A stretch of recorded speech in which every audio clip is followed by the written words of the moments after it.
जय जय गुरुदेव, जय जय गुरुदेव, जय जय गुरुदेव, जय जय गुरुदेव, जय जय गुरुदेव, जय जय गुरुदेव, जय जय गुरुदेव, जय जय गुरुदेव। केवल हंसो सत केवल साहेब, सत केवल साहेब, सत केवल साहेब।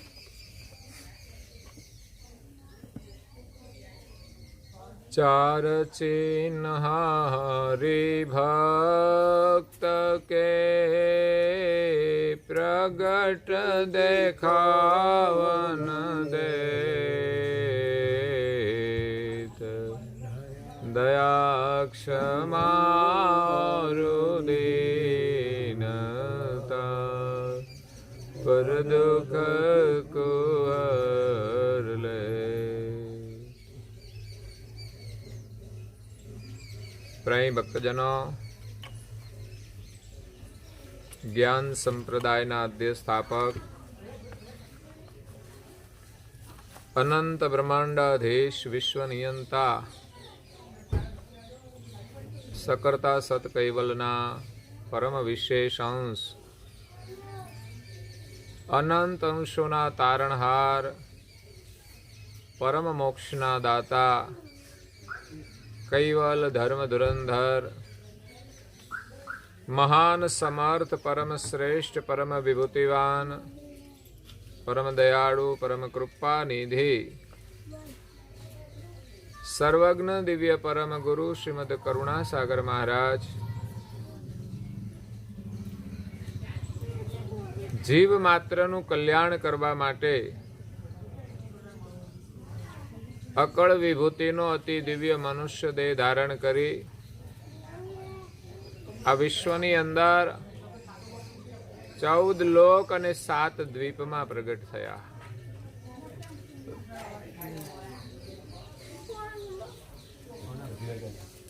જગતના જિજ્ઞાસુ અને મુમુક્ષુ અંશોને ભવસાગર પાર કરવા માટે દયાળુ સંધ્યા સાખીને વિશે ભક્તોના લક્ષણોનું વર્ણન કરતા કહે છે કે 4 ચિહ્ન હરિભક્ત કે. આપણે જો ભગવાનના ભક્ત બનવું હોય કે ભક્ત હોઈએ, દરેક લોકો માને છે કે અમે ભગત છીએ, ભગવાનનું ભજન કરીએ છીએ, ભગવાનને માનીએ છીએ. ભગવાનને બધા માને પણ ભગવાનનું કોઈ માને? સમજણ પડે? ભગવાનને આપણે માનીએ ખરા, પણ ભગવાનનું આપણે માનવાનું નહીં કશું. ભગવાન કેમ નહીં કરવાનું, આપણે આપણું મન કે એમ જ કરવાનું.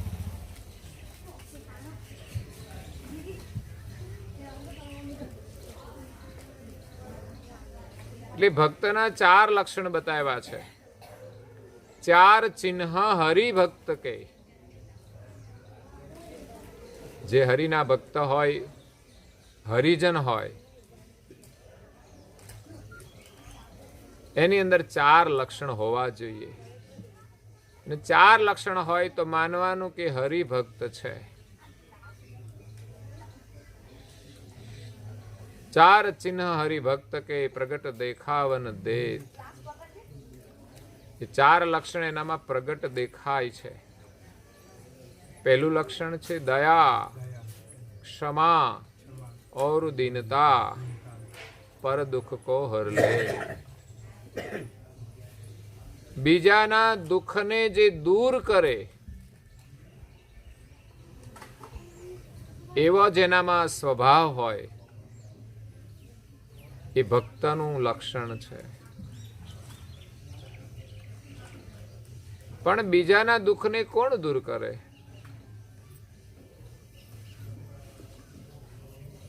જેનામાં દયા હોય.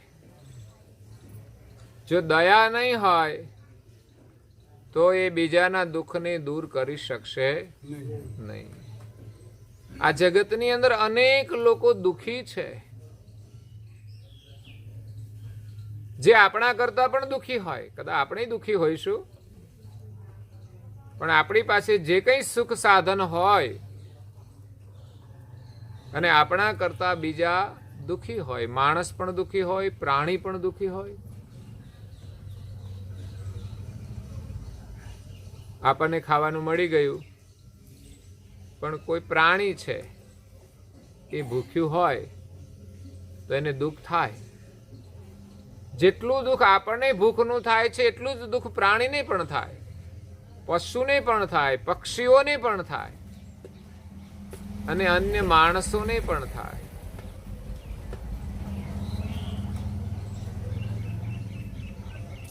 એટલે સુખ અને દુઃખ તો માણસના કર્મ પ્રમાણે આવે છે, છતાં પણ માણસની એક ફરજ બને છે કે બીજાના કરતા આપણી પાસે અધિક સુખ હોય તો આપણે બીજાને મદદરૂપ થવું જોઈએ યથાશક્તિ. એટલે જે ભક્તજન ગરીબ હોય, દુઃખી હોય, દરેક જીવ માત્ર પ્રત્યે આપણે દયાભાવ રાખવો જોઈએ.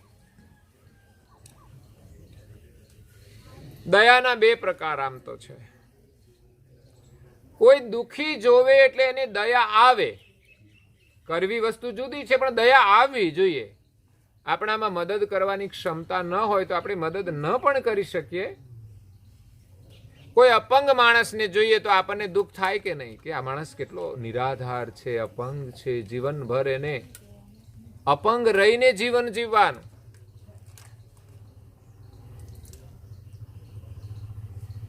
ઘણા અપંગ લોકો પણ ઘણું બધું કામ કરતા હોય છે. અપંગ લોકોએ ક્યારે નિરાશ નહીં થવું જોઈએ. એ પણ જો હિંમત કરે, સાહસ કરે અને પ્રયત્ન કરે તો અપંગ હોવા છતાંય પગ ન હોય તો પણ ઘણું બધું કરી શકે અને હાથ ન હોય તો પણ ઘણું બધું કરી શકે. હવે જેને હાથ અને પગ ન હોય એ કેવા કેવા પરાક્રમ કરતા હોય છે. જો હાથ અને પગ વગરના અપંગ લોકો આટલું બધું કરી શકે તો હાથ પગ વાળા શું ન કરી શકે? અપંગને જોઈને હાથ પગ વાળાને હિંમત આવે કે આપણે શું ન કરી શકીએ.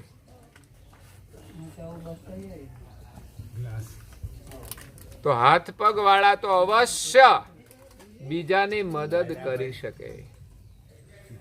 હું તો એમ કહું છું કે આપણા ઘરની અંદર કોઈ ઉંમરવાળા લોકો હોય, વૃદ્ધ હોય, તો ઊભા ન થઈ શકતા હોય તો આપણે હાથ પકડીને ઊભા કરી શકીએ કે ના કરી શકીએ? ચાલતા ચાલતા કોઈ પડી જાય તો એને પણ આપણે ઊભા કરી શકીએ.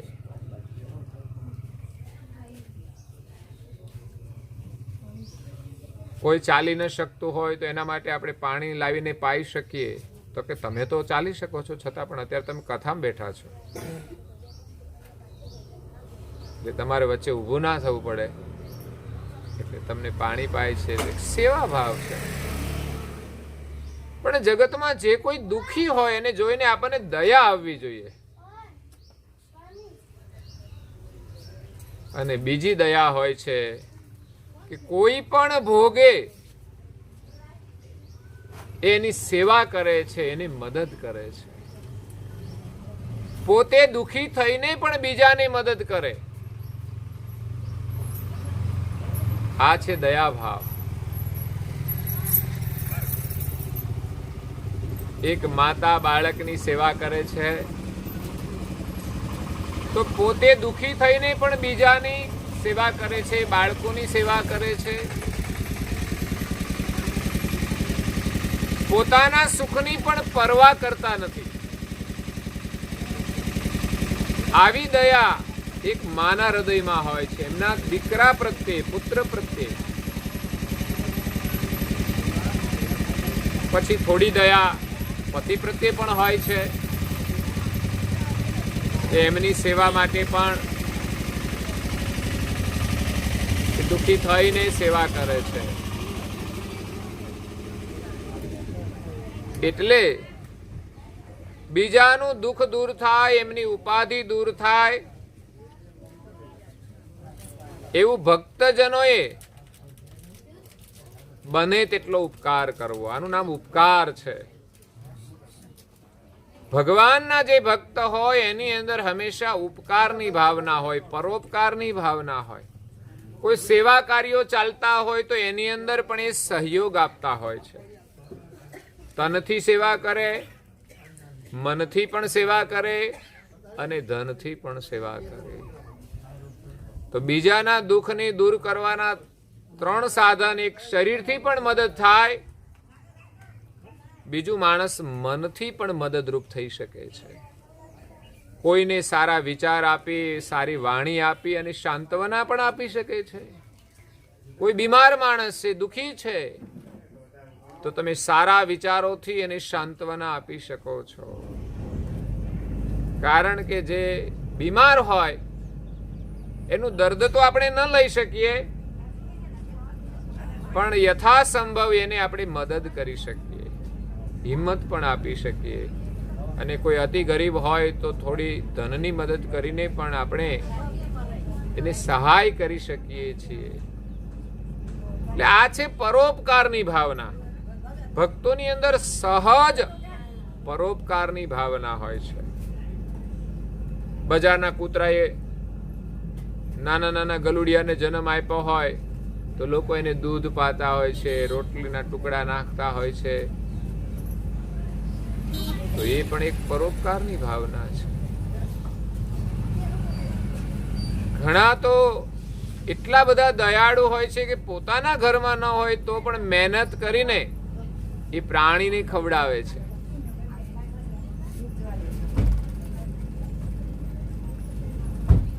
એટલે આપણામાં પરોપકારની ભાવના હોય છે, ઉપકારની ભાવના.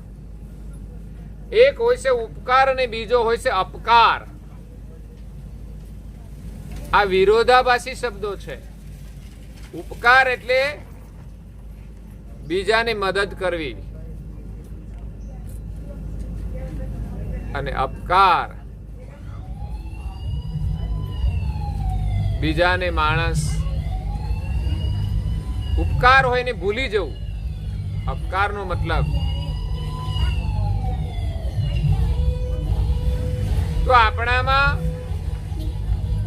ઉપકાર અને અપકાર બંને હોવા જોઈએ. બીજાના પ્રત્યે સેવાની ભાવના એ ઉપકાર છે. અને કોઈ આપણા ઉપર અપકાર કરે, આપણને કોઈ પરેશાન કરે,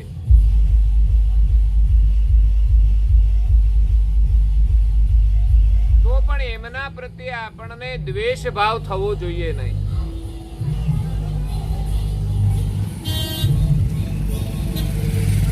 આપણે ઉપકાર કોઈના ઉપર કરીએ તો એને આપણે ભૂલી જવું જોઈએ. અને કોઈ આપણા ઉપર ઉપકાર કરે તો એને ક્યારેય ભૂલવું જોઈએ. આપણે કોઈ ઉપર ઉપકાર કરીએ તો એને ભૂલી જાઓ, ભલે આપણે ઉપકાર કર્યો, ભગવાન એનું ફળ આપણને આપશે. ઉપકાર કર્યો છે એના કરતા મારી આ ફરજ હતી એટલે મેં કર્યું છે. મા બાપની સેવા કરવી એ તો ફરજ છે ને. આપણે કઈ ઉપકાર કરીએ છીએ પછી એમાં કહેવાનું ના હોય અમે તો તમારી કેટલી સેવા કરીએ છીએ. આપણે નાના હતા ત્યારે માતા પિતાએ આપણા માટે શું કર્યું છે. માતા પિતા કોઈ દી નથી એમ કહેતા કે મેં તારી કેટલી સેવા કરી છે તો તું મારી સેવા કર. તો ઉપકારની ભાવના, એક તો આપણે સેવા કરીને ભૂલી જવાનું છે, અને બીજું આપણા પ્રત્યે કોઈ અપકાર કરે તો એને પણ આપણે ભૂલી જવાનું છે. બીજા કોઈ આપણા ઉપર ઉપકાર કરે તો એને યાદ રાખવાનું, અને આપણાથી કોઈના ઉપર અપકાર થઈ જાય, કોઈને પરેશાન થઈ જાય તો એને પણ યાદ રાખવું જોઈએ કે મારાથી આને દુઃખ થઈ ગયું, ફરી ન થાય એના માટે યાદ રાખો કે કોઈના પ્રત્યે અપકાર ન થઈ જાય. એટલે આપણા જીવનની અંદર હંમેશા ઉપકારની ભાવના હોવી જોઈએ. ઘણા લોકો તમે એટલા બધા દયાળુ જોયા છે કે એ મસાલો ખાય તો બીજાને આપે. બોલો, આ કેટલા બધા દયાળુ કહેવાય. હે એ કે હું તો દુખી થાવ છું, તું પણ. આ ઉપકાર છે કે અપકાર? અપકાર કહેવાય. એટલે આવી સેવા કરશો નહીં. હું તો કહું છું, આ ખાવાનું જ બંધ કરજો અને બીજાને મારવાનું પણ બંધ કરજો. બીજાને બચાવો. તમે તો ખાડામાં પડો છો, પણ બીજાને પણ પાડો છો. પેલો ના પાડે કે મારે નથી ખાવું, તો ના ના ખાને કે છે, પરાણે આપે. અને ઘણા લોકો તો એવી જ વૃત્તિ રાખતા હોય છે કે બધાના માગીને મસાલા ખાવા. કોઈ આપે તો ના જ નહીં, ઘરનું ખાવાનું જ નહીં, માગીને ખાતા હોય. આવા જીવનથી માણસ સુખી થશે? સુખી થવું હોય તો દયા ભાવ રાખો, ઉપકારની ભાવના રાખો. અને ઉપકાર કરવાથી આપણને આશીર્વાદ મળે છે. જેનામાં દયા નથી, જે કોઈ ગરીબોની મદદ કરતા નથી, દુઃખીની મદદ નથી કરતા, એને ગરીબના આશીર્વાદ મળતા નથી. આશીર્વાદ ભગવાન આપવા માટે ઉપરથી નહીં આવે, પરંતુ તમે કોઈ ગરીબની મદદ કરો અને એને અંતરની અંદર શાંતિ થાય, એનો આત્મા પ્રસન્ન થાય અને આપણને આશીર્વાદ આપી દેશે. કે જેવી મને શાંતિ મળી એવી શાંતિ આપનારને પણ શાંતિ મળે.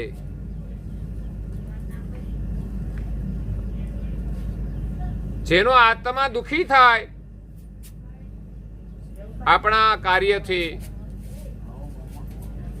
તો એની હાય લાગી જાય છે. અને કોઈનો આત્મા શાંત થાય તો આપણને આશીર્વાદ મળી જાય છે. આશીર્વાદ માત્ર ભગવાનને પ્રાર્થના કરવાથી નથી મળતા, પણ કોઈ દુઃખીને આપણે મદદ કરીશું તો આપણને આશીર્વાદ મળશે. જે લોકો કોઈની મદદ નથી કરતા એને આશીર્વાદ નથી મળતા. અને કેમ મદદ નથી કરતા? કે એના હૃદયમાં દયા નથી. એનું હૃદય કઠોર છે, અને કઠોર હૃદયની અંદર હરિનો રસ ઉતરતો નથી. યાદ રાખજો, હરિનો રસ પીવો હોય તો આપણું હૃદય કોમળ કરવું પડે. સમજાય છે? સંભળાય છે ભાઈ? કારણ કે અવાજ બહુ આવે છે એટલે મારે જોરથી બોલવું પડે છે. કઠોર હૃદયની અંદર હરિનો રસ ઉતરતો નથી, એટલે માણસ બીજાની સેવામાં ધન વાપરી શકતો નથી. જરૂર ના હોય તો મોડાથી કરજો, ખોટે ખોટું વગાડશો નહીં.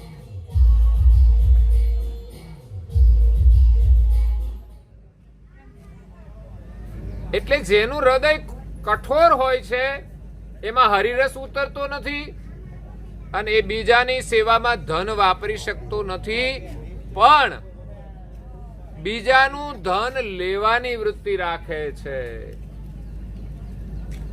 એટલે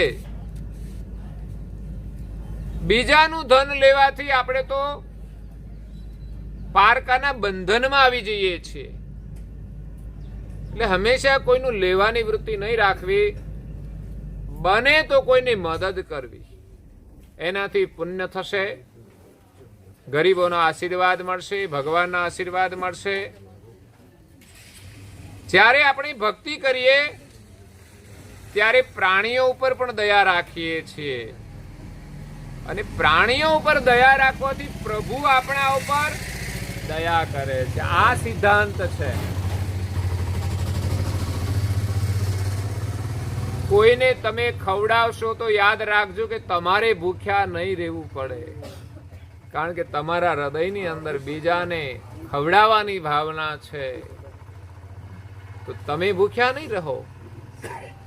તમે કોઈ બીમારની મદદ કરશો તો તમારું આરોગ્ય સારું રહેશે. તમે કોઈને સુખી કરશો તો તમે પણ સુખી થશો. અને તમે કોઈને દુખી કરશો તો શું થશે? તમે પણ દુખી થશો. તમે જો દુખી હશો તો બીજાને સુખી નહીં કરી શકો. તમે સુખી હશો તો બીજાને સુખ આપશો. તમારી પાસે જે હોય તે બીજાને આપી શકો. મસાલો ને પડીકીઓ ને તમાકુ ખાવા વાળા સુખી છે કે દુખી છે? દુખી છે એટલે તો આ બધું કરે છે ધમાલ. એ બીજાને શું આપશે? તો દુઃખ જ આપશે. પહેલા નંબરમાં તો ઘરમાં બહેનોને જ દુઃખ આપે છે. પૂછો આ ખોટું હોય તો.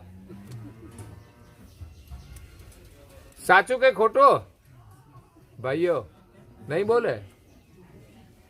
તમે દુખી છો તો ઘરમાં પણ લોકોને દુખી કરો છો. એક તો ખોટા પૈસા વાપરો છો, એમ દુખી થાવ છો. પૈસાની જરૂર ઘરમાં ઘણી હોય છે, છતાં તમે ખોટા વાપરો છો એટલે ઘરમાં દુખી છો. અને કચરો ખાવ છો એટલે તમારી વાણી પણ સારી નહીં હોય.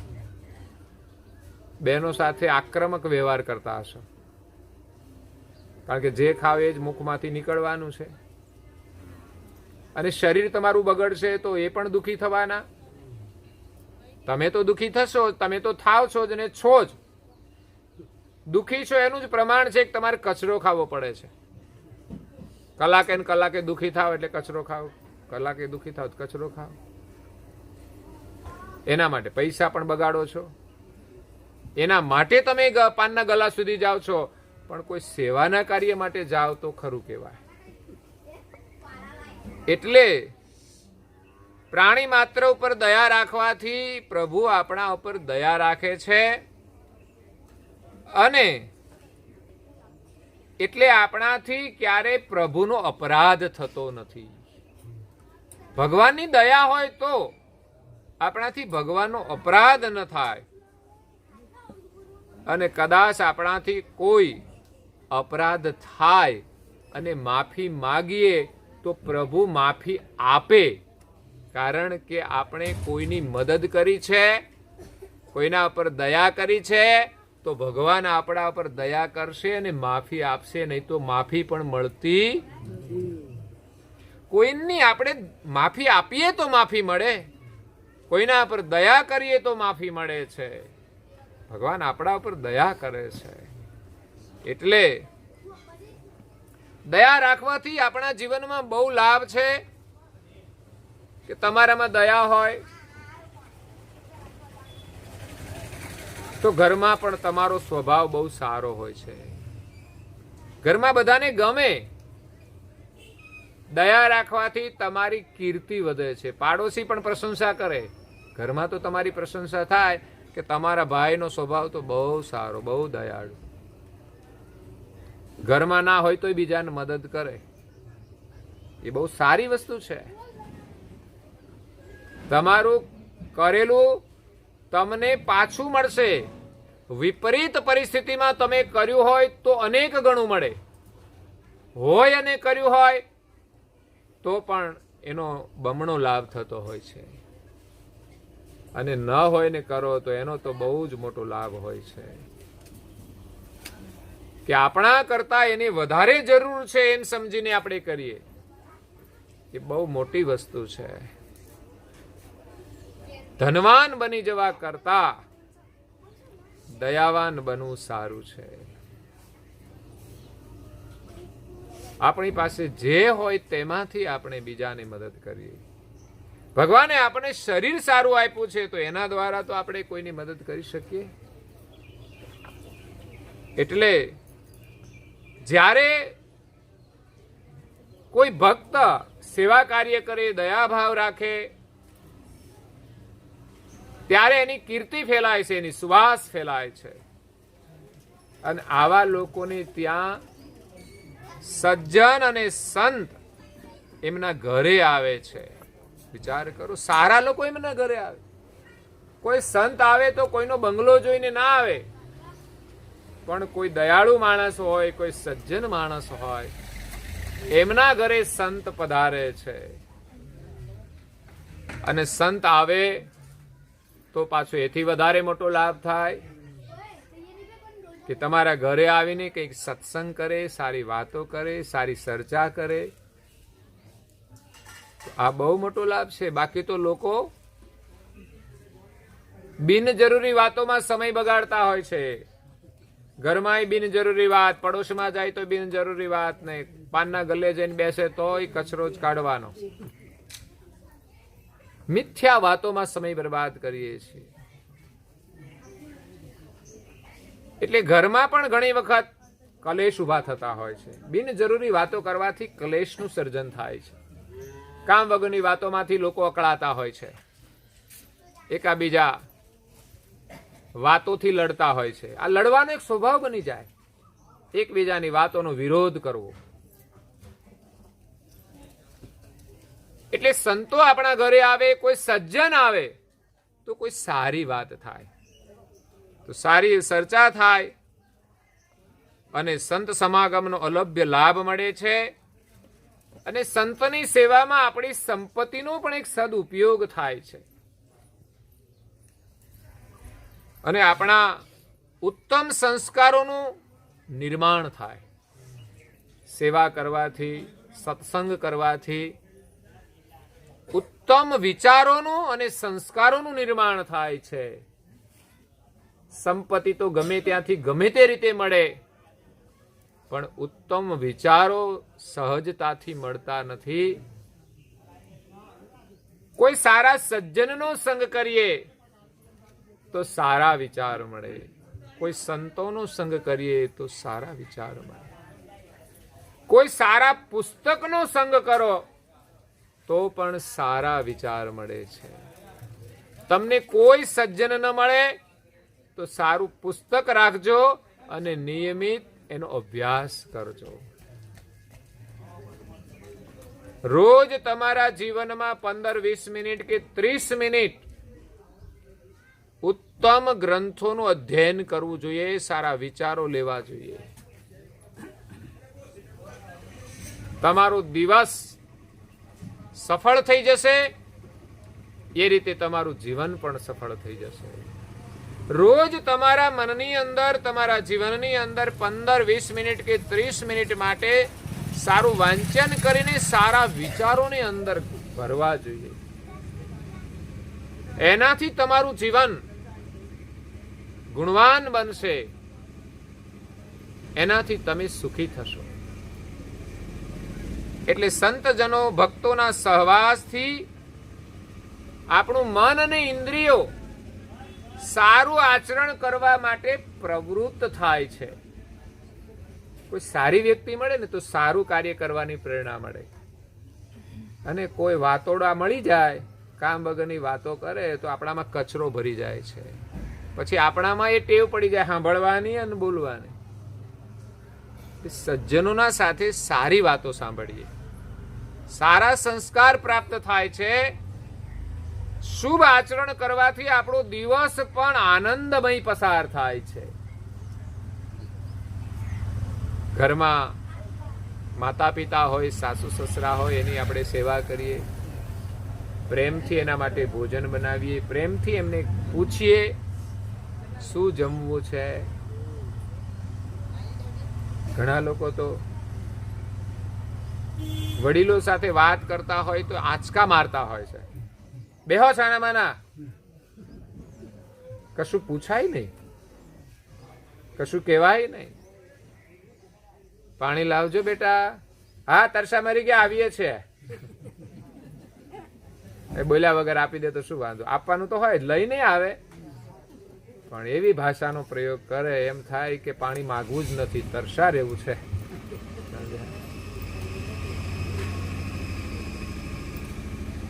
એટલે શુભ આચરણ કરવાથી હંમેશા આનંદમય દિવસ પસાર થાય છે. દયાવાન જે પુરુષ હોય એમને હિંસા અને અહિંસાનું ભાન હોય છે કે આને હિંસા કહેવાય. કોઈને કઠોર શબ્દો કહેવાય, એ પણ એક પ્રકારની હિંસા છે. બીજાને દુઃખ આપે છે. કઠોર વચનો એ તીર સમાન હોય છે. તીર તો વાગે ત્યારે દુઃખ થાય અને એનો ઘા રૂજાઈ જાય તો પછી દુઃખ મટી જાય ને ભૂલાઈ જાય.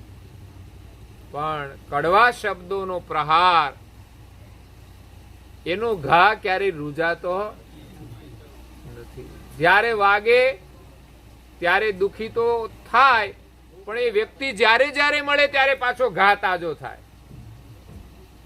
જેમ આપણને ઘા વાગ્યો એને ઓલી માખ્યો એને તાજો કરે, એમ વ્યક્તિ જ્યારે મળે યાદ આવી જાય તો એ ઘા તાજો થઈ જાય છે, ભૂલાતો નથી. એટલે ક્યારેય કોઈને કઠોર શબ્દો કહેવા જોઈએ નહીં કે જેનાથી એના મનને દુઃખ થાય. હા, ક્યારેક ક્યારેક કોઈના હિત માટે કોઈ શબ્દ પ્રયોગ કરવો પડે તો હિતની ભાવનાથી તમે કહો તો એ ખોટું નથી હોતું.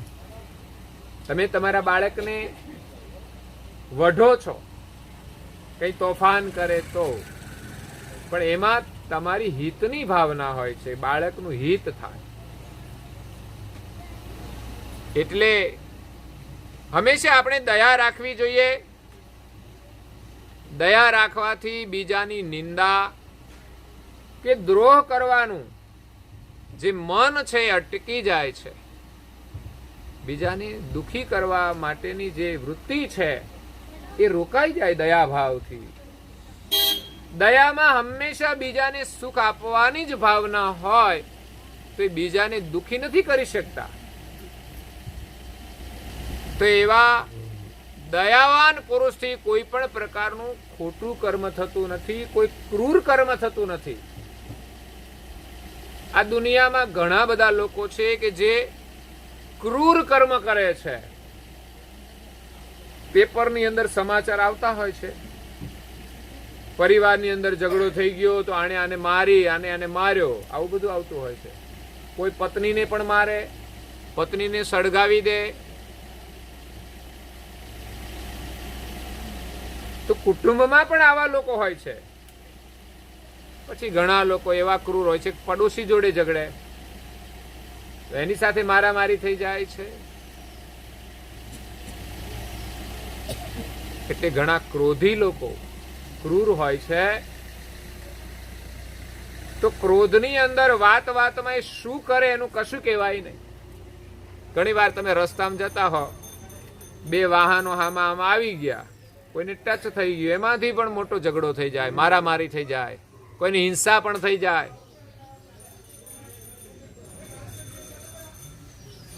ઘણી વાર તો કોઈ હામાં વાહન આવી જાય, એકબીજા એક બાજુ ના લે. બોલો,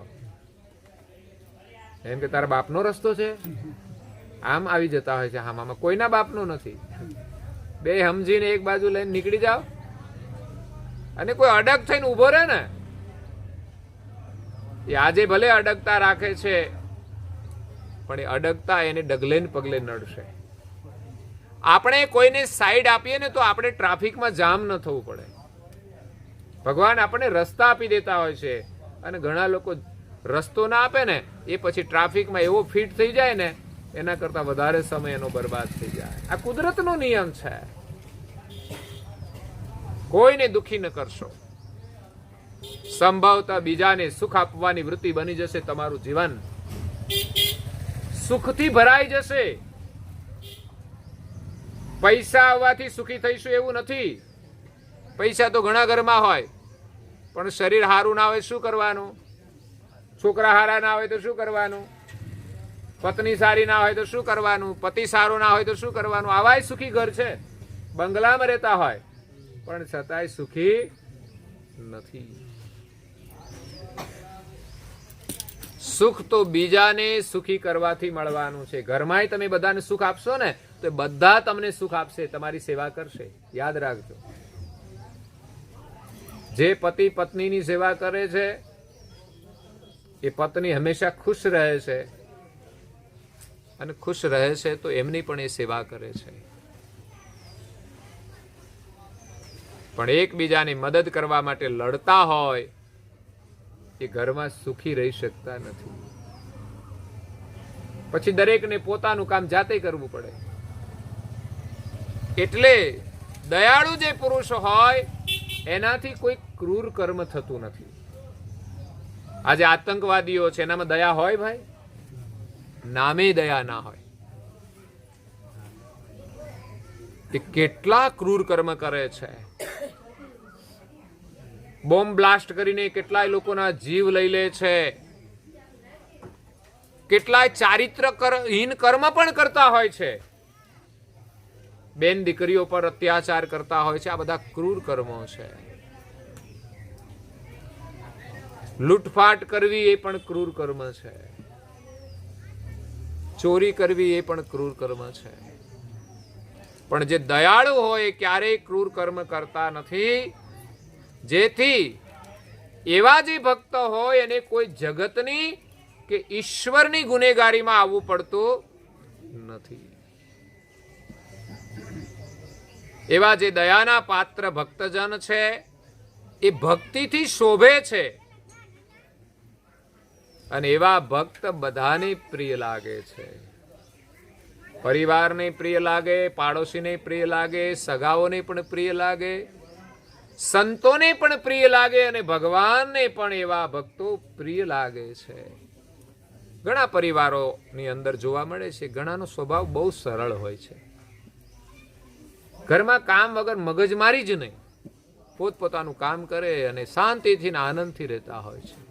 આવી વ્યક્તિ ઘરમાં પણ પ્રિય હોય છે, પડોશમાં પણ પ્રિય હોય છે, ગામની અંદર પણ પ્રિય હોય છે કે એની કોઈ ચર્ચા જ ન કરે. તો ઘણા લોકોની વાતો કરતા જ હોય છે ને, નિંદા કરતા હોય. કોની કરે? એવા લોકો હોય એની કરતા હોય. પણ ઘણાનો સરળ સ્વભાવ હોય ને, એની કોઈ વાત જ ન કરે અને બધા લોકોને એટલો બધો વિશ્વાસ હોય કે એમની કોઈ વાત કરે તો માને પણ નહીં. આવો સ્વભાવ હોય છે. આવા સરળ સ્વભાવના અને દયાળુ સ્વભાવના લોકો જોયા છે.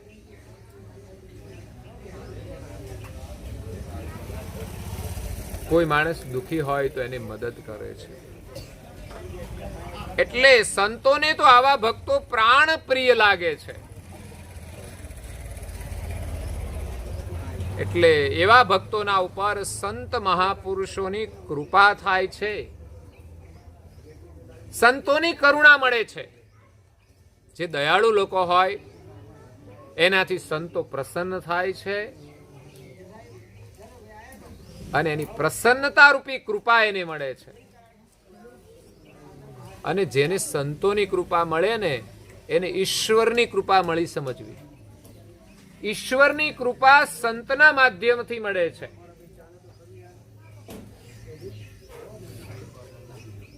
ઈશ્વરની ઓળખ સંત દ્વારા થાય છે. તો ભગવાન સીધી કૃપા નથી કરતા, પણ કોઈના દ્વારા આપણા ઉપર કૃપા કરે છે. કોઈ ગરીબ દ્વારા પણ કરે અને કોઈ સંત દ્વારા પણ કરે. સંત આપણને પરમાર્થના વચનો કહે છે અને પરમાર્થ કાર્યની અંદર આપણને જોડે છે. સંતોની અંદર દયા વિશેષ હોય છે કે જેનું જીવન જ પરમાર્થી હોય છે.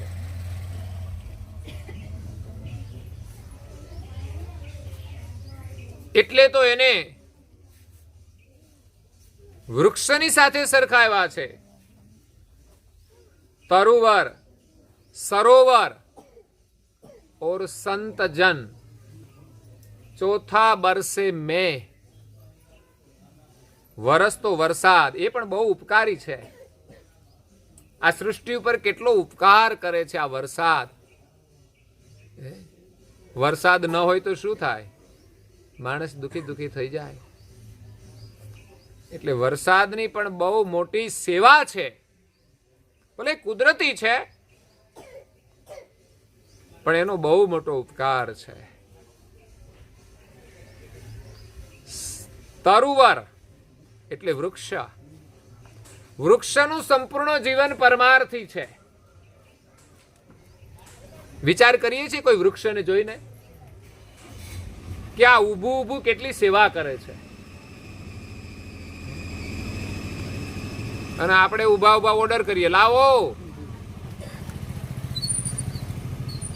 એક વૃક્ષ ઊભું ત્યાં તપસ્યા કરે છે અને સમાજની સેવા કરે છે. કેટલી ઉપકારની ભાવના છે. એવા વૃક્ષો આપણે વાવવા જોઈએ. હું કહું, આ એક બહુ મોટી સેવા છે, વૃક્ષો વાવવાની, વૃક્ષો ઉછેરવાની. આપણા જીવનમાં આપણે દર વર્ષે એક વૃક્ષ વાવવું જોઈએ, કાપવું ના જોઈએ. તો ઘણા લોકો કાપવાનું જ કામ કરતા હોય છે.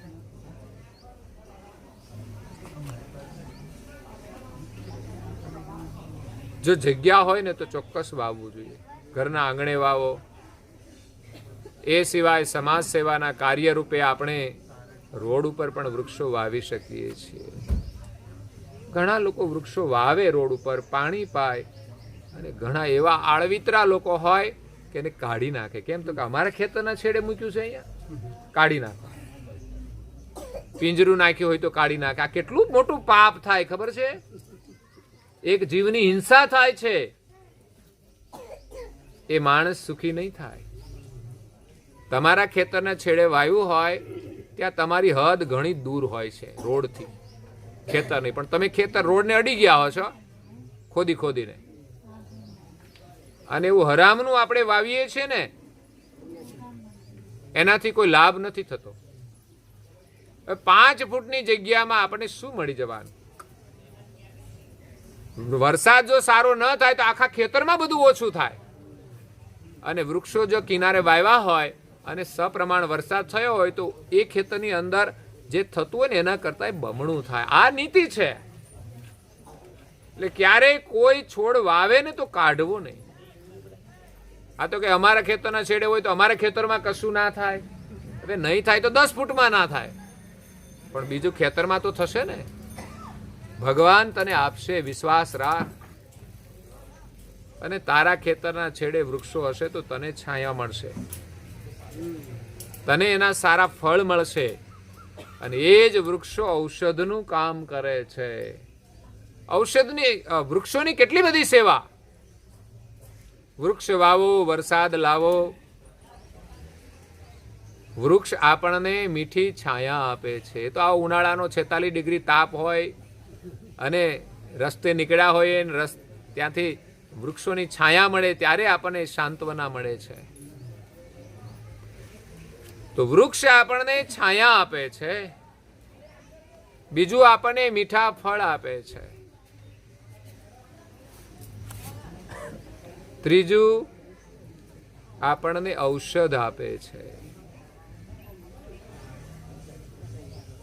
અને ચોથું આપણને લાકડું આપે છે. આજે આપણા ઘરમાં લાકડું છે, આપણે બનાવ્યું છે? હે? કોઈને કઈ વૃક્ષ દ્વારા જ મળે છે. હવે તો પછી લાકડા નહીં મળે તો લોખંડના દરવાજા નાખીશું, બીજું શું થાય? પણ પેલા તો મોટા ભાગના મકાનોમાં જો કેટલું બધું લાકડું હતું. હે? હવે બધું લોખંડ થઈ ગયું. પણ લોખંડમાં શાંતિ નહીં મળતી. હા, કેટલો બધો તાપ પડે છે, રાત્રે સુવાતું નથી. એટલે વૃક્ષોનું જીવન પરમાર્થી છે. છાયા આપે છે, ઔષધિ આપે છે, મીઠા ફળ આપે છે, પછી લાકડું આપે છે. અને એથી વધારે ઉત્તમ શું આપે છે? ઓક્સિજન. યાદ રાખજો.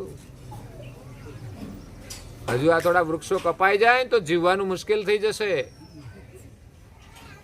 ઓક્સિજન નહીં મળે અને ગરમી વધી જશે.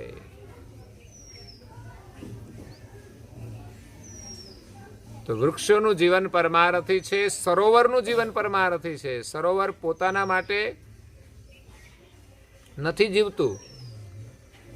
સરોવરનું પાણી પોતે નથી પીતું પણ બીજાને પાય છે. એક ગામની ભાગોળે સરોવર હોય ને તો મને લાગે છે કે આખું ગામ સમૃદ્ધ રહે. ગામમાં કોઈ એક સંત હોય ને તો સરોવરનું કામ કરે કે આખા ગામને પાણી આપે, પણ પ્રેમનું પાણી આપે. આખા ગામને સારા વિચાર આપે.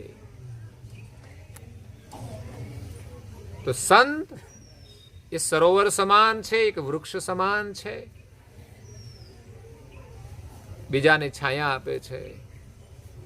અને વરસાદનું કામ કરે છે. સગન ઘન નિર્શુદ્ધ કરુણા શ્રીમદ કુબેર કી જબ થઈ. આ કરુણાસાગર મહારાજની કરુણા એક વરસાદ જેવી છે. એ કોઈ માત્ર એક ગામ પૂરતી નથી. વરસાદ એક ગામને નહીં, આખા વિશ્વને લાભ આપે છે, આખી પૃથ્વીને લાભ આપે છે. વરસાદ થાય તો કેટલું પાણી પડી જાય.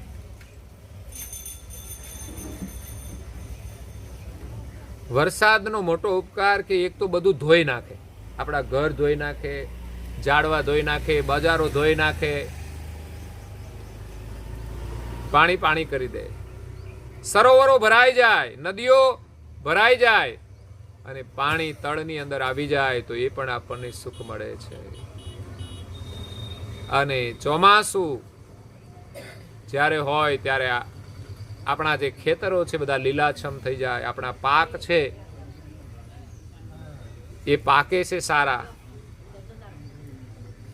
તો વરસાદના પાણીથી એકદમ બધાને લાભ થાય છે.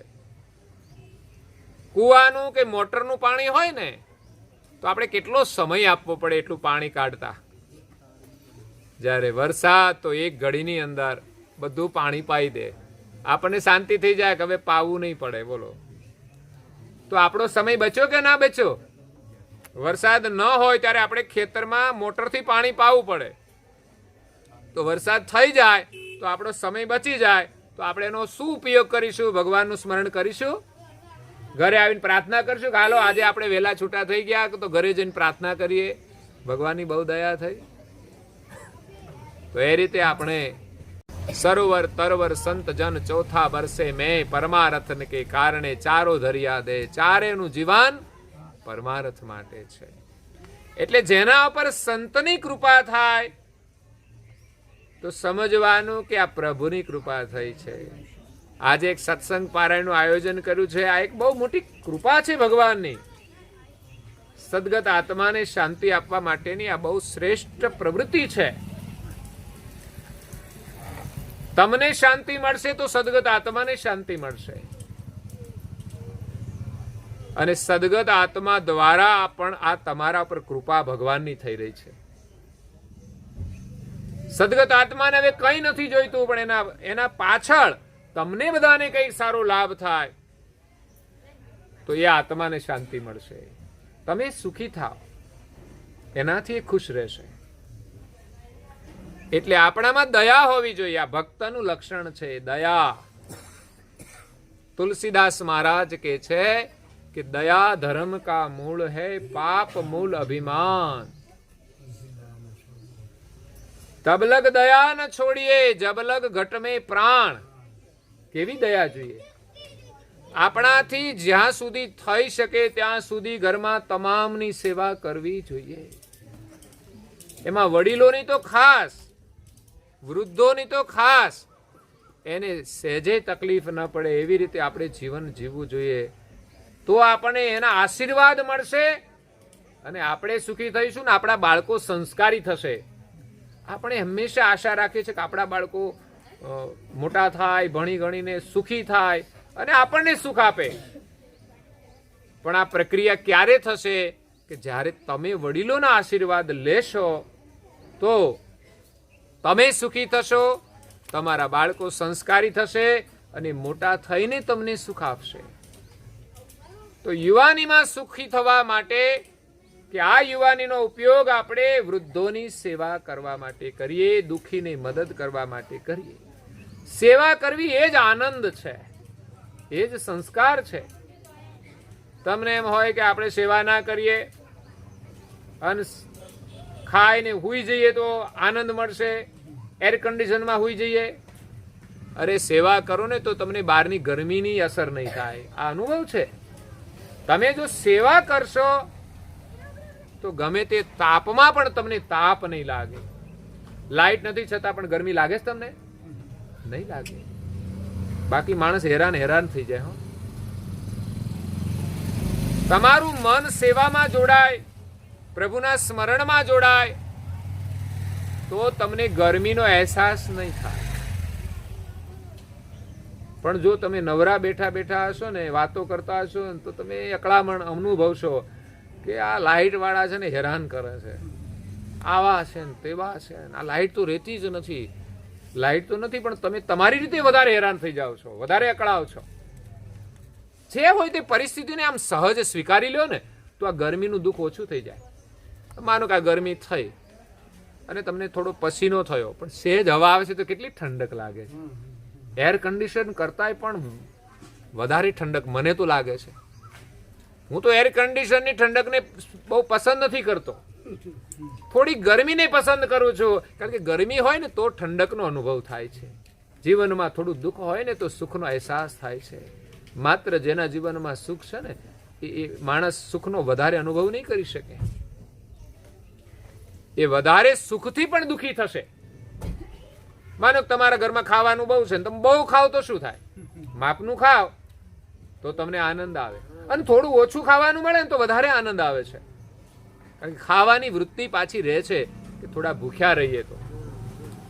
પણ તૃપ્તિ થઈ જાય ને તો પછી સુખનો અહેસાસ નથી રહેતો વધારે. પણ જ્યારે વધારે ખાઈ લઈએ તો ત્યારે તો પ્રત્યક્ષ દુઃખી થવું પડે છે. ઊભાય ના થવાય અને દુઃખી થઈને જ આપણે ઊભા થઈએ. એટલે સુખ પણ એવું છે, થોડું ઓછું મળે ને એમાં મજા છે, પણ બીજાને આપવામાં વધારે આનંદ છે. તમને ભગવાન જેટલું સુખ આપે ને એને વહેંચજો,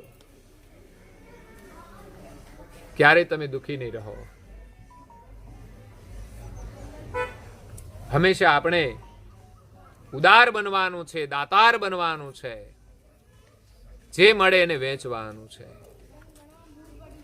એટલે દયા એ ધર્મનું મૂળ છે. ધર્મ એને જ કહેવાય કે જેના જીવનમાં દયા હોય. દયા ધર્મ કા મૂળ હે, પાપ મૂળ અભિમાન. અને અભિમાનનું મૂળ, પાપનું મૂળ એ અભિમાન છે. પાપ કોણ કરે છે? કે જેનામાં અભિમાન હોય. લોકો ઘરમાં અભિમાન લઈને ફરતા હોય છે. બોલો, નાની નાની વાતોમાં અભિમાન અભિમાન અભિમાન, હું કરું છું એમ જ ચાલતા હોય. એટલે આ વિચાર તો કર, ઉપરથી હવા આવે છે ને શ્વાસ, એટલે તું બધું કરે છે. એ બંધ થઈ જાય ને પછી તું કર તો કેવાય.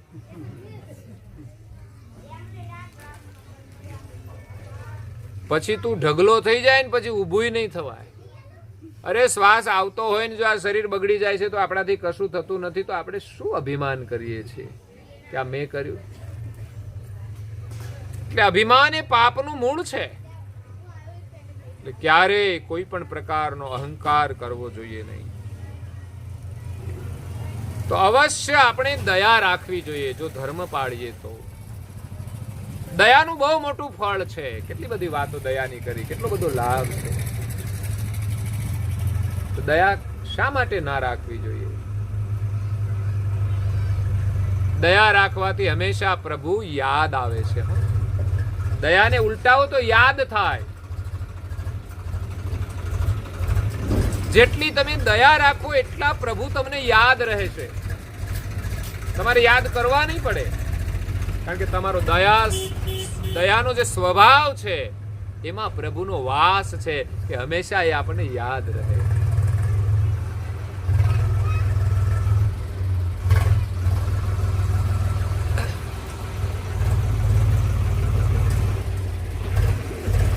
મને લાગ્યો તમારો નાદ વાલા, વે તમારે યાદ શરણ હવે નહીં છોડું રે, શરણ હવે નહીં છોડું. કરુણા સાગર વાલા વિનંતી કરું છું, કરજો ન જાણું અજાણ્યું. દાસરણ છોડના દેવાના દિલના, એ સ્વીકારજો નજરાણો, શરણ હવે નહીં છોડું રે, એ શરણ હવે નહીં છોડું. 14 લોકનું સુખ ન ચાહો ન ચાહો મોક્ષનું દાન. ગુરુ શરણનો સુખ જ ચાહો એ પ્રીતમ જે કરજો પ્રદાન. શરણ હવે નહીં છોડું, શરણ હવે નહીં છોડું. હવે ગુરુનું શરણ છોડવાનું નહીં, કારણ કે સાચું સુખ તો ગુરુના શરણમાં છે. આ ભજનો તમે ગાવ, એના ગુણગાન ગાવ તો એમાંથી પણ સુખ મળશે, આનંદ મળશે.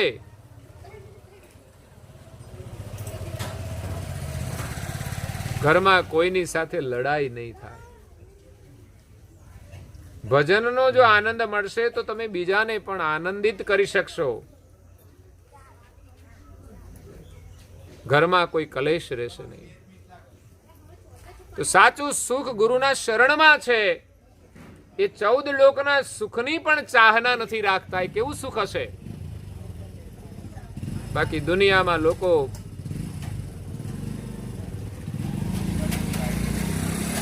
ચાહના કરતા હોય છે કે મને આ મળી જાય, મને પેલું મળી જાય. 14 લોક સુધીની ચાહના હોય છે.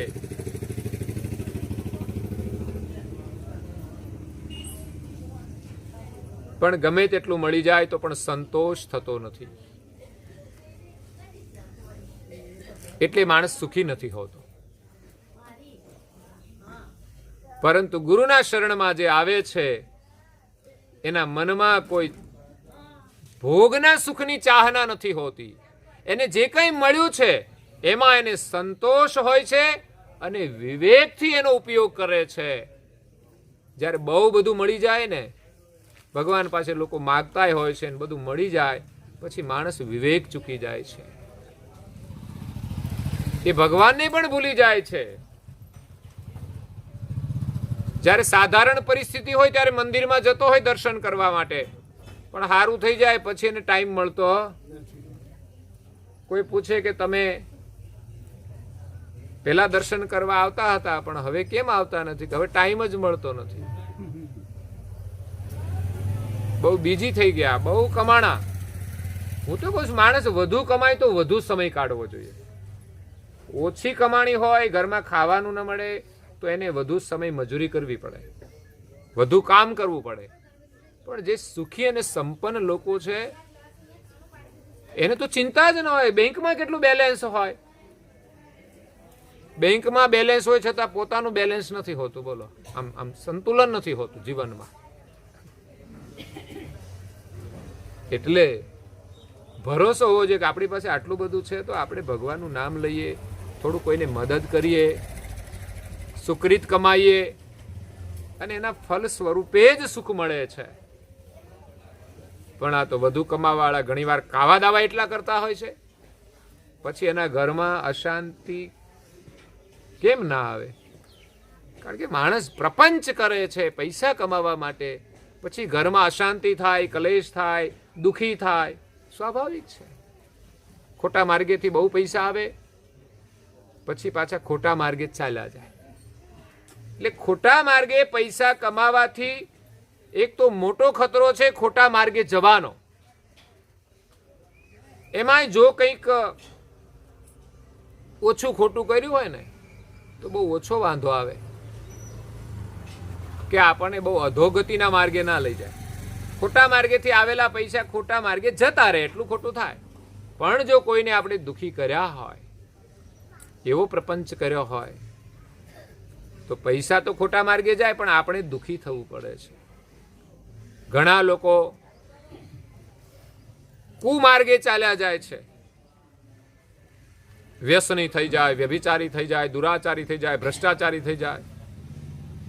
તો એની સંપત્તિ ખોટા માર્ગે તો જતી રહે છે પણ એનું જીવન પણ બરબાદ થઈ જાય છે અને એનો પરિવાર પણ બરબાદ થઈ જાય છે. આજે કેટલાય કુસંગી જોયા છે, એવા દુરાચારી જોયા છે કે એની સંપત્તિ તો સાફ થઈ જાય છે પણ એ લોકો પણ દુખી થઈ જાય છે. એટલે ખોટા માર્ગેથી સંપત્તિ લેવી જોઈએ નહીં. બસ પ્રમાણિકતાનો પૈસો છે, એમાં જ વિશ્વાસ રાખો ને એ જ આપણને સુખ આપશે. એટલે દયાનું મોટું ફળ છે દયા, ક્ષમા. ક્ષમા ભાવ મહત્વનો છે. દયા, ક્ષમા ઓર દીનતા, 3 લક્ષણ. અને પર દુઃખ કુ હર લેત, આ ચારેનો સુમેળ છે. દયા હોય એ જ બીજાના દુઃખને દૂર કરી શકે. દીનતા એટલે વિનમ્રતા. આપણામાં વિવેક હોય, વિનમ્રતા હોય તો ખરેખર આપણું જીવન સહજ સુખી થાય. ઘરની અંદર એકબીજા સાથે વાત કરીએ તો બહુ વિવેકથી વાત કરીએ. અને ઘણા લોકો તો કાયમ વાતો કરતા હોય તો એમ લાગે લડતા હોય છે. બોલો, આ કેવી રીતે વાતો કરે? આવેશમાં જ વાત કરતા હોય. તો દીનતાનો ગુણ છે મહત્વનો ભક્તની અંદર, કે જેનામાં અહંકાર હોતો નથી. આ છે દીનતા. અહંકાર શૂન્ય જ્યારે બનીએ ત્યારે આપણામાં દીનતા આવે છે. અને દીનતા રાખવાથી આપણો અહંકાર ઓગળી જાય છે. ક્યાંય આપણો અહંકાર નથી રહેતો. દરેક વાતમાં આપણે બહુ વિનમ્રતાથી વ્યવહાર કરીએ, વિવેકપૂર્ણ વ્યવહાર કરીએ. એટલે દીનતા ના કારણે સંતોમાં કે ભક્તોની અંદર અહમતા ઉત્પન્ન થતી નથી, અંદરથી જ અહંકાર આવતો નથી. એટલે આપણા હૃદયની અંદર દીનતા હોવી જોઈએ, દયા હોવી જોઈએ. માણસ કોઈ પણ સારું કામ કરે, પોતાની પાસે ગમે તેટલું નોલેજ હોય છતાં પણ એનું અભિમાન ન હોય. એ તો અત્યારે થોડું આવડી જાય ને એનું બહુ અભિમાન આવી જતું હોય છે. છોકરો થોડો ભણીને મોટો થઈ જાય તો મા બાપ આગળ પણ મોટો થઈ જતો હોય છે, જાણે મોટો ઓફિસર હોય. પણ ગમે તેટલું જ્ઞાન હોય છતાં મા બાપની આગળ તો આપણે એના એક દીકરા છીએ, ત્યારે બહુ વિનમ્રતાથી વ્યવહાર કરવો જોઈએ. ઘણા તો મા બાપને એવી રીતે કહેતા હોય છે કે જાણે એ એનો બાપ હોય. આવા જોયા છે. નંગ, આને નંગ કહેવાય.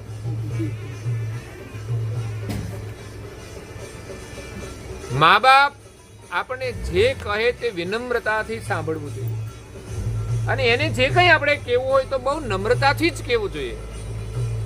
કરવું ન કરવું પણ ક્યારે આવેશમાં આવીને કહેવું જોઈએ નહીં. ન તો દીકરાએ કહેવું જોઈએ કે ન તો પુત્ર વધુએ કહેવું જોઈએ. આ સભ્યતા, વિનમ્રતા દરેકની અંદર હોવી જોઈએ. વડીલ તે વડીલ જ છે, ભલે એનો જે સ્વભાવ હોય તે, પણ આપણે વિનમ્રતા છોડવી જોઈએ. આપણી વિનમ્રતા જ એક દિવસ એનામાં વિનમ્રતા લાવશે જ. એટલે નમ્રતા રાખવાથી આપણો અહંકાર ઓગળે છે. અને અહમ ન હોય ત્યારે કોઈની સેવા કરવાની હોય તો આપણે કરી શકીએ. અહંકારી લોકો સેવા નથી કરી શકતા. અને જ્યારે સંતોનો સંગ થાય, સંતો મળે, ત્યારે એમના આગળ પણ એ નમ્રતા રાખીને વંદન કરે છે. અહંકારી લોકો નમન કરતા નથી. તો ઘરમાં જોજો, તમે મા બાપને પગે લાગો છો? તો કે નથી લાગતા. કેમ? તો કે અહંકાર. દીકરા અને પુત્ર વધુએ માતા પિતાને, સાસુ સસરાને પ્રણામ કરવા જોઈએ. તમે પ્રણામ કરશો ને તો તમારી વચ્ચે એક મર્યાદા રહેશે. માતા પિતાને કંઈ તમને કહેવું હશે તો એને પણ એમ થશે કે આ તો મને પ્રણામ કરે છે, મારે એને ગમે તેમ ન કહેવાય. તમારા વચ્ચે ઘર્ષણ જે થાય ને એ થશે નહીં. સ્વાભાવિક છે કે આખા દિવસ દરમિયાન જે કઈ વાતોચીતોમાં સ્વભાવ ટકરાતા હોય, પણ એક સવારમાં સારું કામ કરી લ્યો ને તો એનો પ્રભાવ બપોર સુધી તો કમસે કમ રહેશે. અને બપોર પછી જે કંઈ પાછું ઘર્ષણનો સ્વભાવ ઊભો થઈ જાય, ફરી પાછા બીજા દિવસે એનું શમન થઈ જાય. રોજ એક વાર પ્રણામ કરીએ તો એનું બહુ સારું પરિણામ આવશે. અને તમે પ્રણામ તમારા માતા પિતાને કરો, વડીલોને કરો, તો તમારા બાળકો તમને પ્રણામ કરશે કે નહીં? આ એક સંસ્કારની પરંપરા ઊભી થઈ જશે. એનાથી ઘરની અંદર એક વિવેક આવી જશે. તો સહજ રીતે પરિવારમાં શાંતિ રહેશે. મોટા ભાગની અશાંતિ ઘર્ષણથી હોય છે. બિનજરૂરી ઘર્ષણ, બિનજરૂરી વાતો. એક તો કામ વગરની છે ને વાતો જ ન કરતા. જોઈએ તેટલી જ વાત કરો, ધીમે બોલો.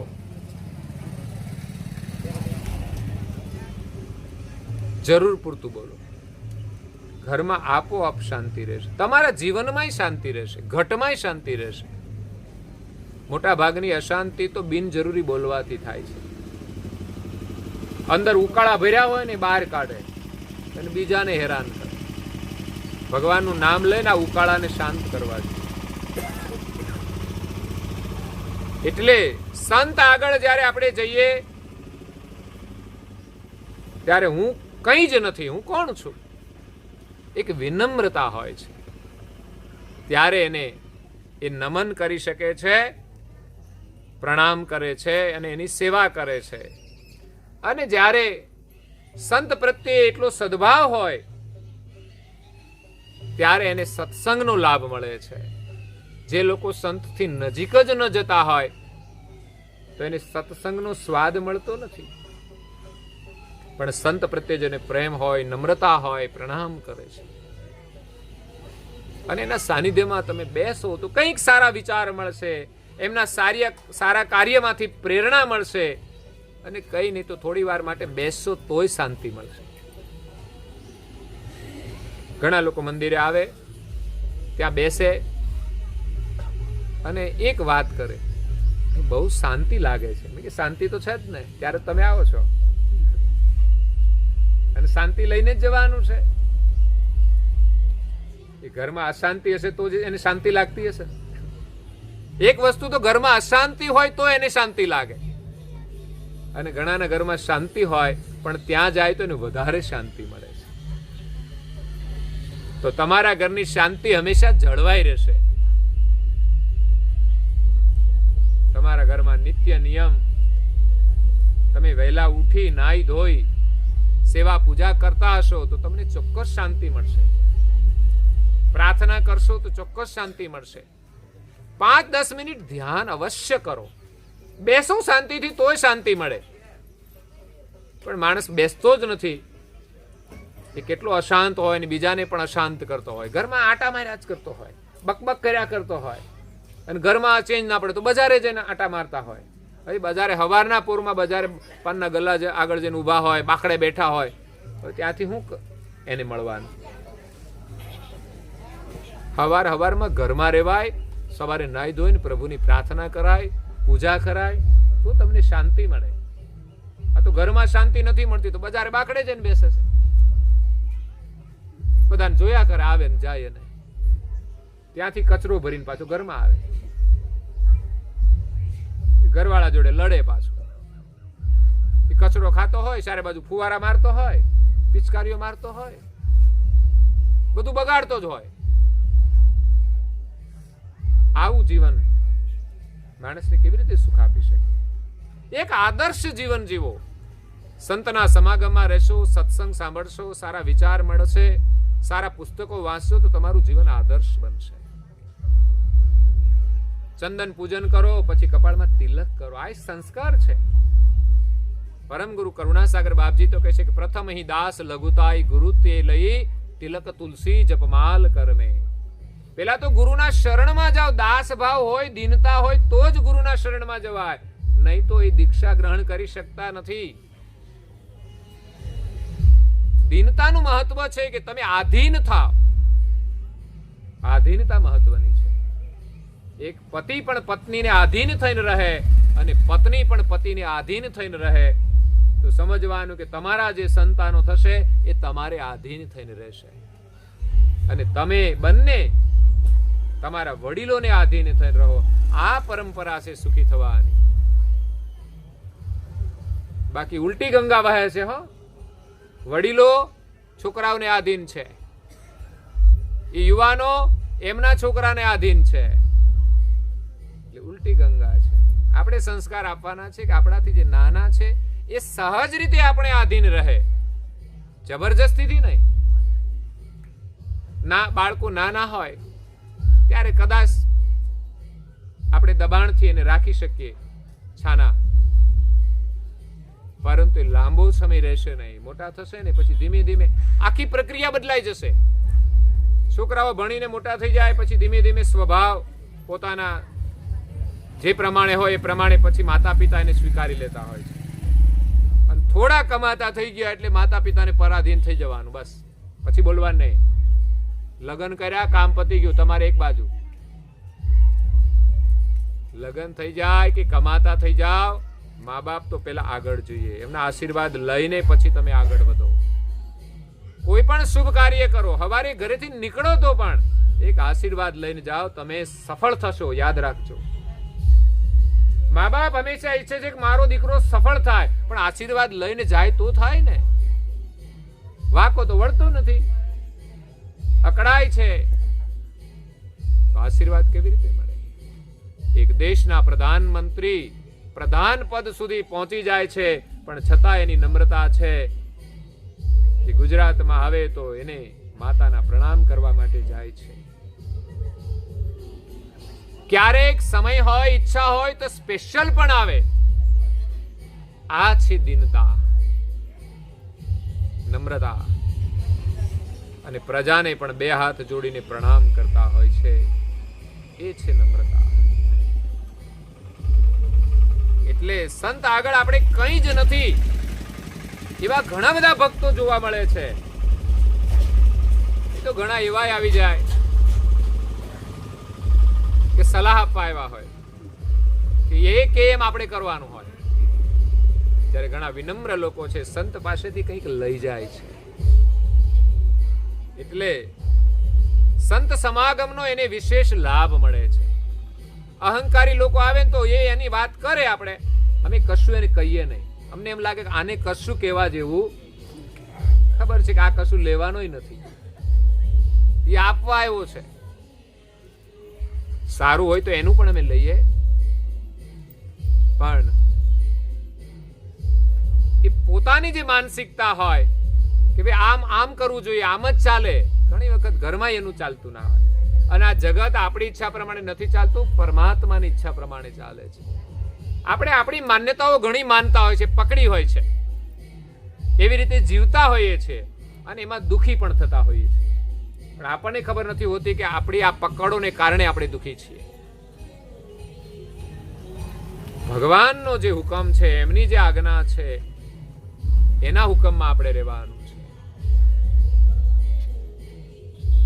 કુદરતી જીવન જીવવાનું છે, પરોપકારી જીવન જીવવાનું છે, તો આપણે સુખી થઈશું.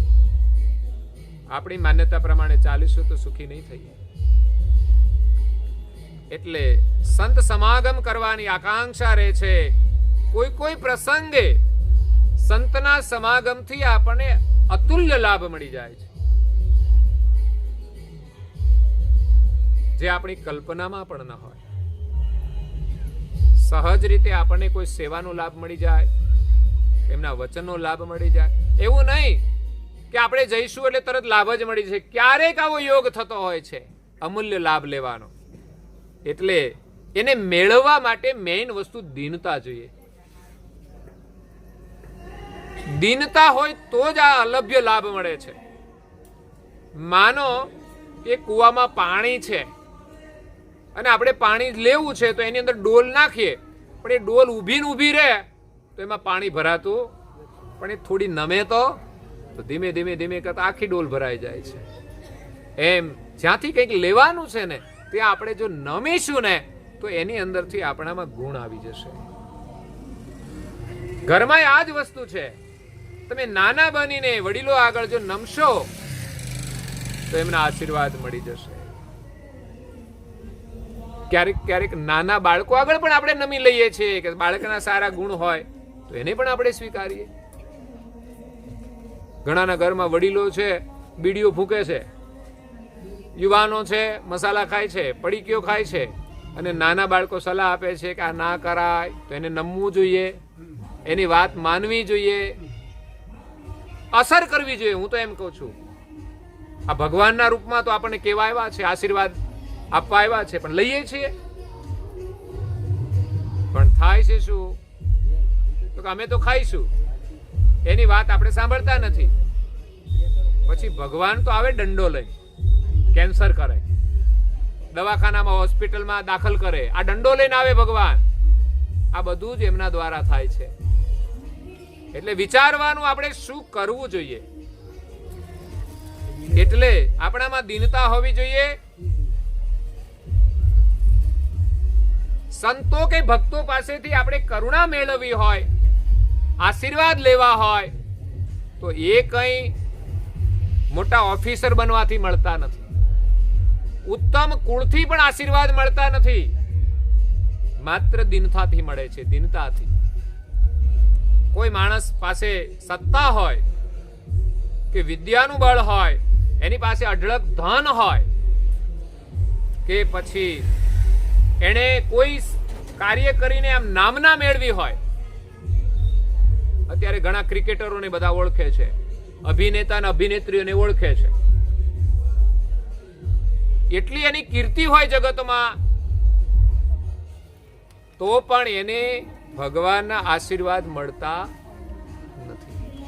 માણસ કદાચ તીર્થયાત્રા કરે, ઘણા યજ્ઞ કરે, યંત્ર તંત્ર વિદ્યાની અંદર કુશળ હોય, ઘણાને યોગ પણ સારો આવડતો હોય, ઘણા લોકો પંડિત બની ગયા હોય શાસ્ત્રોનો અભ્યાસ કરીને, વાક સટ્ટા એની પાસે સારી હોય, સારી વિદ્યા હોય, વાણી હોય, અને મનુસ્મૃતિના નિયમ પ્રમાણે રહેતા હોય. મનુસ્મૃતિ એટલે માનવને કેવી રીતે રહેવું જોઈએ. એ ઋષિ મનુ થઈ ગયા, એમણે મનુસ્મૃતિનું નિર્માણ કર્યું છે. ખરેખર દરેક મનુષ્ય મનુસ્મૃતિનું અધ્યયન કરવું જોઈએ. પણ કોઈને ખબર નહીં હોય કે મનુસ્મૃતિ શું છે. આપણે ત્યાં બીજું બધું બહુ ભણે છે, પણ કોઈને આપણા શાસ્ત્રોના જ્ઞાનની ખબર જ નથી. આજ આપણી દુર્દશા છે કે આપણા ઘરમાં કોઈ સારું શાસ્ત્ર નથી અને સારા શાસ્ત્રોનું આપણે અધ્યયન નથી કરતા. આપણે ત્યાં વેદ છે, શાસ્ત્રો છે, મહાપુરુષોની સ્મૃતિઓ છે, એમાં મનુષ્ય સ્મૃતિ એ મનુષ્યને કેવી રીતે રહેવું જોઈએ એના નિયમોનું વર્ણન કર્યું છે. ક્યારે ઉઠવું જોઈએ, શું ખાવું જોઈએ, વડીલો આગળ કેવી રીતે રહેવું જોઈએ, પતિ પત્નીએ કેમ રહેવું જોઈએ, બે ભાઈઓએ કેમ રહેવું જોઈએ, ગુરુ શિષ્યએ કેમ રહેવું જોઈએ, આ બધી જ વાતો મનુસ્મૃતિમાં કરવામાં આવી છે. એટલે આ મનુસ્મૃતિના નિયમ પ્રમાણે વર્તમાન ધર્મચુસ્ત પાલન કરતા હોય, વેદ શાસ્ત્ર એને કંઠસ્થ હોય, જે કોઈ પણ પ્રકારના પ્રલોભનથી પ્રભાવિત ન થતો હોય. આ એક જ્ઞાન છે. આજે દુનિયામાં લોકો બધી વસ્તુઓ જોઈને વધારે પ્રભાવિત થઈ જાય છે, એને મેળવવા માટે લોભ થાય છે. પણ જેની પાસે કંઈક સમજણ હોય એનાથી પ્રભાવિત નથી થતા, અને જેને અનંત શિષ્યો પણ હોય અને દીનતાવાળા શિષ્યની સાથે જ પોતે ગુરુનો દાવો કરતા હોય છે, ત્યારે સર્વસારનો સાર એ જ છે કે આપણામાં દીનતા હોય ત્યારે જ આપણને બધી સફળતા મળે છે. આપણી વૃત્તિ શ્રદ્ધા સહિત ગુરુના વચનોની અંદર એનું પાલન કરવા માટે લોભાય, ત્યારે જ ગુરુના જ્ઞાન દ્વારા એમના લક્ષ્યાર્થમાં, ગુરુનું જે જ્ઞાન છે એનું જે લક્ષ્ય છે એમાં આપણી વૃત્તિ સ્થિર થાય છે. બીજું બધું મળી જાય, પણ ગુરુના લક્ષ્યમાં ક્યારે વૃત્તિ સ્થિર થાય કે જ્યારે આપણામાં દીનતા હોય. આ બધું મળી જાય ને આપણામાં અહંકાર આવી જાય તો આપણને કશું મળતું નથી. એટલે દુનિયાની બધી સફળતાઓ છે, પણ જ્યારે આપણામાં દીનતા હોય ત્યારે જ એ પરિપૂર્ણ થાય છે. એટલે ગુરુના લક્ષ્ય બિંદુમાં જ્યાં સુધી દીનતા ના હોય ત્યાં સુધી સ્થિરતા આવતી નથી.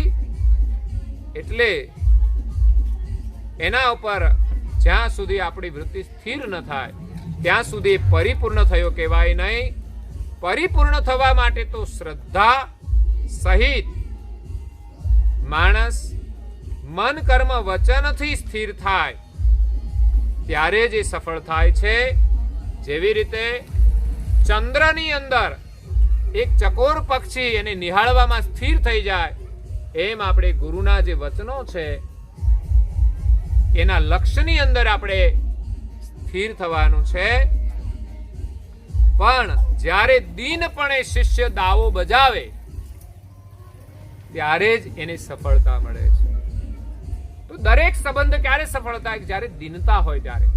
બે ભાઈ હોય તો પણ એ દીનતાપૂર્વક વર્તમાન કરે તો એ બે ભાઈનો સંબંધ સફળ થાય છે. મોટો ભાઈ હોય એ દીનતા રાખી નાના પ્રત્યે દયા રાખે, અને નાનો ભાઈ હોય એ મોટાને વડીલ સમજી એના પ્રત્યે નમ્રતા રાખે, તો એ બંને સંબંધ રાખવામાં સફળ થાય. એ જ રીતે પતિ અને પત્ની છે, તો પતિ પત્નીની સેવા કરે છે, એને જે જોઈએ તે નમ્રતાથી લાવી આપે, પોતાની સેવા કરવાની વૃત્તિ હોય, અને પત્ની બહુ વિનમ્રતાથી પતિની સેવા કરે છે. હંમેશા જો પત્નીની અંદર કેટલી વિનમ્રતા છે કે નહીં? છે. તમારામાં એટલી નહીં હોય. તમારામાં વિશેષ અહમપણું હશે કે હું એનો પતિ છું એટલે મારે તો એને ગમે તેમ બોલાવાય એમ. પત્ની હંમેશા તમને વિનમ્રતાથી બોલાવે છે, વિવેકથી બોલાવે છે. તમે કઈને બોલાવે છે? કોઈ દિવસ તું કહે છે અને તમે વાતમાં તું કહેતા કહેતા પાછો વિવેક કેટલો ચૂકી જાય કહેવાય નહીં. એટલે વિનમ્રતા મહત્વની છે. પત્ની હોય તો પણ, નાની હોય ઉંમરમાં તો પણ હંમેશા એની સાથે વિવેકથી વર્તન કરવું જોઈએ, નમ્રતાથી વાત કરવી જોઈએ. તું એટલે પછી તો ગમે એમ કહેવાનું એવું નથી, પણ તુંની અંદર ક્યારે અવિવેક આવવો જોઈએ. હું તો ભાઈઓને વિનંતી કરું, તમે કઈને બોલાવશો તો વધારે સારું છે. બહેનોને તમે કહેશો એ તમારી વિનમ્રતા છે. બહેનો બહુ ખુશ થશે અને બહેનોથી તમને વધારે બેનિફિટ મળશે. પણ તમે જ્યારે વિનમ્રતા છોડશો ને અહંકાર લાવશો તો તમે માંથી તું થઈ જતા વાર લાગશે. યાદ રાખજો, એ પણ બની શકે. ઘણા પતિદેવો વિપરીત વર્તન કરે તો પત્ની એને તમે કહેતી હોય તેમાંથી તું ઉપર આવી જાય. એટલે દયા, ક્ષમા और दीनता पर दुख को हर ले, આ 4 લક્ષણ ભક્તના છે. એ જો જીવનમાં લાવીશું તો સુખી થઈ જઈશું. બસ ભગવાન પાસે એટલું જ માગીએ કે અમારી અંદર દયા ભાવ રાખજો, ક્ષમા ભાવ રાખજો, વિનમ્રતા ભાવ રાખજો, અને બીજાના દુઃખને દૂર કરવાની અમને શક્તિ આપજો. બસ આજે સદગત આત્મા બેચરભાઈની પાવન સ્મૃતિમાં દીકરાના મૂલની દીકરીઓ છે. કેટલી દીકરીઓ છે? 4 દીકરીઓ. આમ તો ગ્રહસ્થ જીવનની અંદર એક પારિવારિક સુખની ભાવના હોય છે, એક સંતાનની પ્રાપ્તિ થાય એ પણ એક ખુશી હોય છે. બેચરભાઈના જીવનમાં 4 દીકરીઓ છે. દીકરો ન હોય તો દરેકને એમ સ્વાભાવિક ઉણપ લાગે ગ્રહસ્થ જીવનમાં, છતાં પણ એમણે એની જીવન યાત્રા પૂર્ણ કરી અને જીવનમાં દીકરીઓને એમણે જે કંઈ સંસ્કાર આપ્યા છે કે એના જીવનમાં એમની જ્યારે પણ જરૂર હોય ત્યારે એમણે એની સેવા કરી હોય, મદદ કરી હોય. ક્યારેક તો લોકો દીકરા હોય તો પણ દુઃખી થતા હોય છે, એટલે ભગવાન જે આપણને જીવન આપે, દીકરા હોય કે દીકરીઓ હોય, તો એમાં આપણે ભરોસો રાખીને જીવીશું તો ખરેખર સુખી થઈશું. એટલે એમના પરિવારની અંદર બે દીકરીઓ છે. આજે એ શરીર છોડીને ચાલ્યા ગયા. માતાજી ગંગા સ્વરૂપ માતૃશ્રી બેનનું નામ શું છે? હેમલતાબેન. આજે હવે એમનું એકલું જીવન રહ્યું છે. એમના માટે પણ થોડી વિપરીત પરિસ્થિતિ હોય છતાં પણ ભગવાન શક્તિ આપે છે અને એવી રીતે જીવીએ કે આપણા પરિવારના જે સદસ્યો છે એ પણ આપણો ખ્યાલ રાખતા હોય છે. પણ કંઈક તો જે સુખ દુઃખ છે આપણા પ્રારબ્ધ સાથે જોડાયેલું હોય છે. દીકરા હોય તો પણ ભલે, ન હોય તો પણ ભલે, છતાં પણ દીકરીઓની ફરજમાં આવે માતૃશ્રીની સેવાની ભાવના. અને જેના ઘરમાં દીકરાઓ ન હોય અને એમની જેને દીકરીઓ લીધી છે એ જમાઈઓની પણ થોડી ફરજ બનતી હોય છે. બાકી તો નિયમ અનુસાર તો દરેક દીકરાની ફરજ તો એમના માતા પિતા પ્રત્યે હોય છે. પણ જે દીકરીઓ આવી છે એમના ઘરમાં, એમને ત્યાં પરિવારમાં કોઈ સંતાન ન હોય ત્યારે એનો જુદી જુદી રીતે વ્યવસ્થા થતી હોય છે. કોઈને કોઈ એક દીકરી પણ સેવા કરતી હોય, એમની સાથે રહેતા હોય, પાછળ એમનો અધિકાર હોય. નહીં તો એકલા રહેતા હોય છે, માતા પિતા એનું જીવન પૂરું કરે છે, પછી પણ આ બધી વસ્તુઓનો અધિકાર એમનો બનતો હોય છે કે માતા પિતા સહજ આપતા હોય. તો વસ્તુનું મહત્વ નથી આપણા માટે, એનો અધિકારનું મહત્વ નથી, પણ આપણી ફરજ છે કે ભાઈ એમને ત્યાં કોઈ સંતાન નથી તો હવે જરૂર લાગે તો આપણે એની કાળજી રાખવી છે. કદાચ સ્થિતિ શરીરની સારી હોય તો એમની સાથે એકલા પણ એ જીવન પસાર કરતા હોય છે. પણ અનિવાર્ય સંજોગોમાં, વિપરીત પરિસ્થિતિમાં આપણે બધાએ સાથે મળીને ખ્યાલ રાખવો જોઈએ. એ જ સંબંધ છે, એ જ આપણા સગા છે.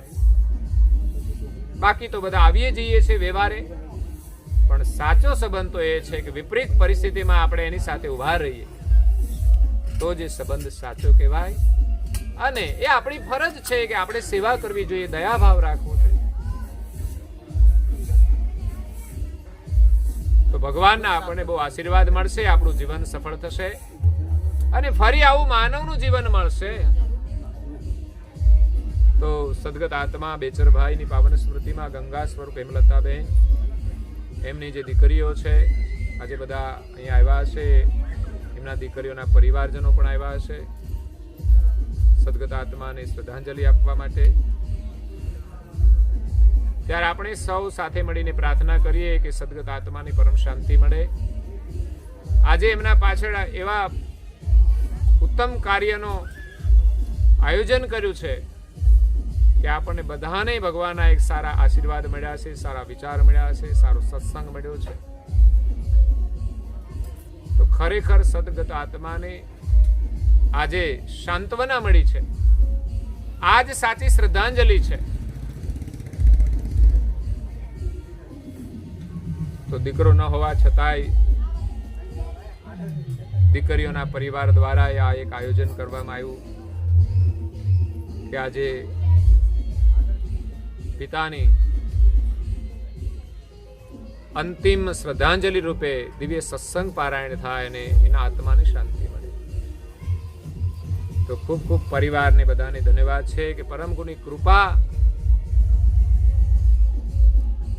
કૈવલધામવાસી બેચરભાઈના પરિવાર ઉપર, એમની દીકરીઓ ઉપર અને જે સગા સંબંધીઓ આવ્યા છે એ પણ આજે આશીર્વાદના અધિકારી છે.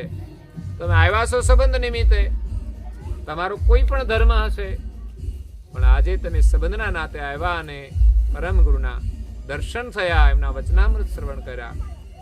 તો પરમ ગુરુની કૃપા તમારા બધા ઉપર વરસતી રહે અને તમારા બધાના પરિવાર સુખી રહે એવી પરમ ગુરુના શરણમાં પ્રાર્થના સાથે અહીંયા હું મારી વાણીને વિરામ આપું છું. અસ્તુ સત કેવલ સાહેબ. આદ્ય સક્ર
પાના નંબર 86 ઉપર લેજો.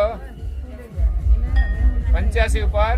રાજ કી પૂજ્ય શ્રી નારાયણદાસ जी महाराज की, पूज्य श्री सब कुबेराचार्य महाराज की, श्री सब संतन की, श्री सब देवन की, श्री ज्ञान संप्रदाय की, श्री कायम पंथ की, श्री गगन मडे की, श्री निर्गुण धुणी की, श्री मुक्त द्वार की, श्री ब्रह्म क्षेत्र की, श्री सच्चिदानंद शाखा की, श्री अचंत अखाड़ा की, श्री अविगत गादी की, श्री भाल तिलक की, श्री रसोई करावे उनकी, श्री उनके माता पिता की, श्री उनके बाल गोपाल की, श्री उनके गुरु गोविंद की, श्री गुरु गादी सारसापुरी की, श्री कैवल धाम की, श्री दाता भोक्ता की, श्री बोल न हरे गुरु महाराज की जय.